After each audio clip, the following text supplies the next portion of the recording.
መጽሐፈ ጥበብ ምዕራፍ 19 ያለ ርኅራኄ ፈጽማ እስክታጠፋቸው ድረስ እግዚአብሔርን በዘነጉ ሰዎች ላይ ግን መዓትህ ጠና።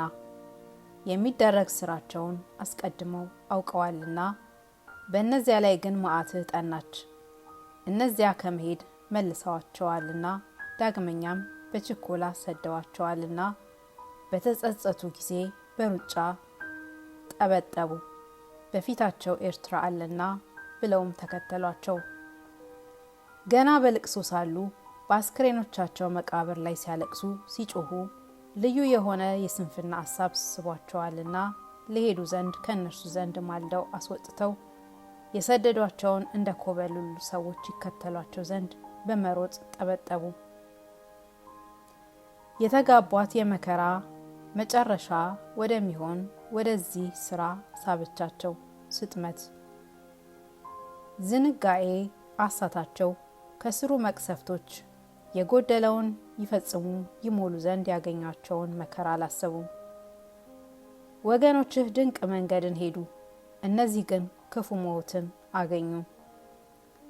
መላዋ ኤርትራ ከወገኖቿ ከማዕበሏና ከሞገዷ ጋር ያለ ክፋት በደህንነት ልጆችህ እስራኤል ይጠብቁባት ዘንድ ወዲህ የታዘበዘበችውን ትእዛዝ ዳግመኛ እያገለገለች በሰብአ ትካት መቅሰፍት ተመስላለችና እሊህ ግን ልዩ ሞትን አገኙ። ደመና እስራኤልን የምትጋርድ ሆነች። ኤርትራ ከቀድሞዋ ይልቅ የረጋች ሆና ታየች። የደረቀችቱን ምድር የሰፋች መስክ ሆና ታየች።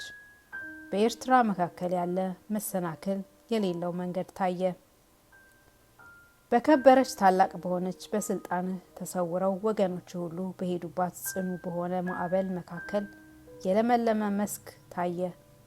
አቤቱ ያዳንካቸው አንተን ሲያመሰግኑ እነዚያ እንደ ፈረሾች እንደ ጌኞች እየዘለሉ አመስግነውሃልና ስራቸውን በማህፀን አስበውሃልና ይህን ድንቅ ስራህን ባዩ ጊዜ ይችን ስልጣንህን አመሰገናት። አገራቸው የእንስሳ ፍጥረትን ታስገኝ ስለነበረ ፈንታ ተናጣጭ ዝንብን እንዴት አስገኘች? ባህርስ በሰፊ ውሃ ውስጥ ያለ ፍጥረትን ታስገኝ ስለነበረ ፈንታ ተስቦን እንዴት አስገኘች? ከዚህ በኋላ መናውን በመገብካቸው ጊዜ እንግዳ የሚሆን የአዕዋፍ ፍጥረትን አዩ። የወደዱትን የተድላና የደስታን ምግብን በተመኙ በለመኑ ጊዜ ልቦናቸውን ለማረጋጋት ከባህር ውስጥ ብዙ ድርጭት ወጣላቸው።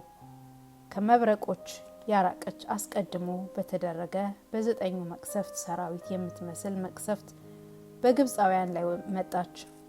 ነገር ግን ይኸውም ክፉ ነው። እንግዳ መጥላትን ፈጽመው ስለወደዱ በክፋታቸው እንደሚገባ እነዚያ በእውነት ተፈርዶባቸዋልና በግብፃውያን መቅሰፍት መጣባቸው። ከሩቅ አገር በደረሱ ጊዜ አሊህ እስራኤል ግን የማያውቋቸው የገባዖን ሰዎች ተቀበሉ።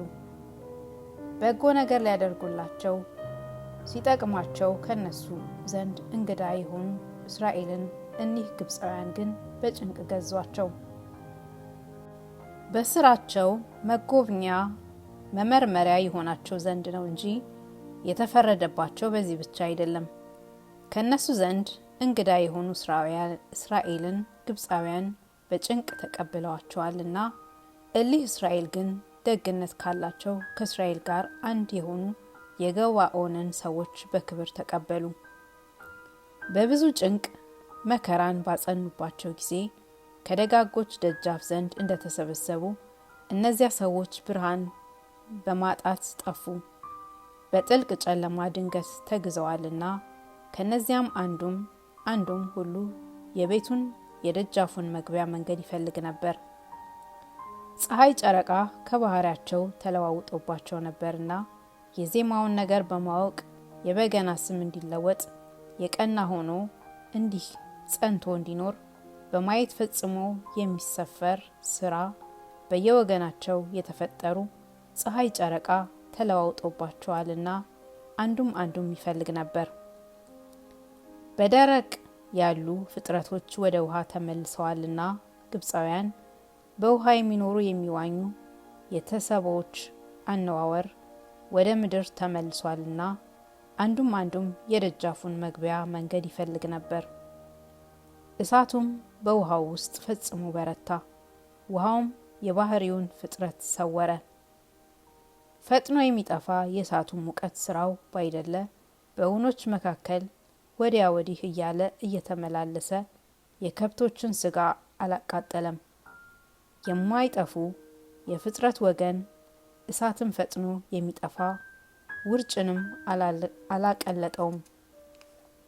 በስራው ሁሉ ከቤቱ የወገኖችህን ፈጽመ ክብር አብስተሃልና በሁሉ አክብረሃቸዋልና ወደኛ የመጣውን ነገር ሁሉ ቸርነትን አላራቅህብን። እኛንም በየጊዜ ቸል አላልከንም። በየቦታ ሁሉ አንተ ትኖራለህ። ለእግዚአብሔር ለዘላለሙ ምስጋና ይገባውና የእስራኤል ንጉሥ የዳዊት ልጅ ሰለሞን የተናገረው ጥበብ መላ ተፈጸመ።